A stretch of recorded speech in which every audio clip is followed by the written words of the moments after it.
Today, we're diving into one of the biggest online meltdowns happening right now. TikTok is on fire, Reddit is exploding, podcast clips are going viral, and people all over the internet are arguing about the same thing. What really happened between Charlie Kirk and his wife, Erika? Before we go any further, make sure you hit that subscribe button because the next videos we're dropping go even deeper into how stories like this take on a life of their own. And just so we're clear from the very start, everything in this video is based on public reactions, online speculation, rumors, and what everyday people are already saying across social media. We're not claiming any theory is true. We're not confirming anything. We're simply breaking down the storm happening online and the questions people are raising. With that said, let's get into this. Because the internet has turned this situation into something way bigger than anyone expected. It all started with Erika's memorial speech. The moment it hit the internet, you could practically feel the divide forming in real time. On one side, people were praising her strength, saying she handled herself with grace. But on the other side, there was a huge wave of viewers saying they felt like something was off. Hundreds of comments started appearing, saying her tone seemed too calm, too composed, too controlled. One Reddit post reached tens of thousands of upvotes in hours with the title, "Why does Erika look relieved instead of heartbroken?" Whether you agree or disagree, the point is simple. The internet saw something it didn't expect, and it immediately started trying to explain it. People began pulling old videos, old interviews, old clips, comparing her expressions then to her expressions now. Users who have never met her began acting like body language experts. TikTok creators made entire slideshows analyzing her facial movements frame by frame.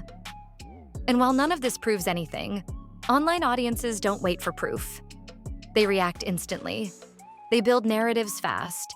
And once a narrative forms, it's almost impossible to slow down. And if you haven't subscribed yet, now's the perfect moment to do it. Because things only get wilder from here. A few days later, screenshots began circulating online that claimed to be pages from Charlie's private journal. Again, not verified, not confirmed. Nobody knows if they're legit. But they went insanely viral anyway. People online said the pages included late-night thoughts, confusion, emotional strain, repeated mentions of distance and frustration. Whether real or fake, the screenshots spread so fast that commentators started making multi-hour live streams breaking down every sentence, every scratch mark, every line spacing. For a lot of people watching these clips, it didn't matter whether the pages were authentic. It mattered that the pages fit the storyline the internet had already begun to weave. And once those screenshots took over, the next rumor dropped. People online claiming Charlie had filed for divorce days before his passing. Again, no documents, no confirmation, just people repeating what they heard someone else say online. But because the rumor was dramatic, it exploded instantly. TikTok hashtags passed millions of views. Instagram meme pages started creating timelines. Comment sections filled with, "This explains everything," and "This changes the whole story." The internet didn't stop to ask whether the rumor was true.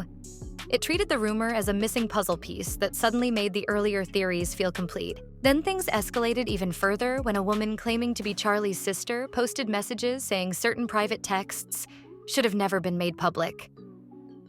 She didn't say what text she meant, she didn't name names, she didn't confirm anything, but the internet filled in the blanks.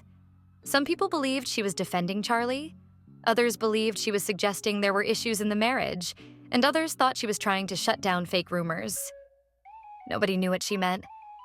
But the moment she posted, her words were treated like hints, like clues, like hidden context we weren't supposed to see. And once again, if you haven't subscribed yet, make sure you do, because everything coming next is even more chaotic. Out of nowhere, a Joe Rogan clip started trending where he talked about people who present perfect lives online while their real private worlds are falling apart. He wasn't talking about Charlie at all, but the internet clipped the moment, reposted it, edited the caption, and made it appear as though Rogan was subtly referencing the situation. Instantly, comment sections filled with, "Rogan knows something," and "he's hinting without saying it." This is what happens when conspiracy culture kicks in. People start connecting completely unrelated dots, believing that public figures are sending coded messages to help them figure out a story. With every new day, more people began pointing out cracks in Erika's polished image. Old photos were reanalyzed, interviews rewatched, captions dissected. Some viewers said she looked distant in certain events. Others said she looked overly perfect. Others claimed she looked unhappy in pictures from months or years ago. None of these opinions are evidence, but to the internet, they were pieces of a larger pattern. And once people think they found a pattern, they will twist every new detail to fit it. Then the timeline theory started trending. Users began noticing missing posts, changed captions, unfollows, deleted pictures, and they started treating each of these random details as intentional clues. YouTube creators made detailed breakdowns claiming the final week didn't add up. TikTok commenters insisted that certain events must have happened in a different order. Online detectives began constructing timelines based entirely on speculation, filling in the gaps with assumptions and guesses. The internet doesn't like empty spaces. When facts are missing, people invent their own. One of the biggest debates online revolves around Erika's calmness. Some people see strength, others see distance, others see someone hiding something. And no matter what she does, the reactions contradict one another. If she cries, some call it performative. If she doesn't cry, some call it suspicious. If she speaks confidently, people call it rehearsed. If she falters, people call it guilt. When the internet decides to scrutinize someone, nothing they do will ever be interpreted neutrally again. The longer this went on, the more the theories grew. Someone would post a comment. Someone else would reply with an exaggerated version. Another user would add another rumor. And soon, an entire narrative spiraled into something far bigger than any one piece of information. This is how online echo chambers work. They don't need evidence to grow. They only need engagement. And this story has generated a massive amount of engagement because it taps into people's fascination with secrets, marriage drama, hidden emotions, and sudden life changes. The truth is simple. We don't actually know what happened in Charlie and Erika's private life. We don't know what's real or fake online.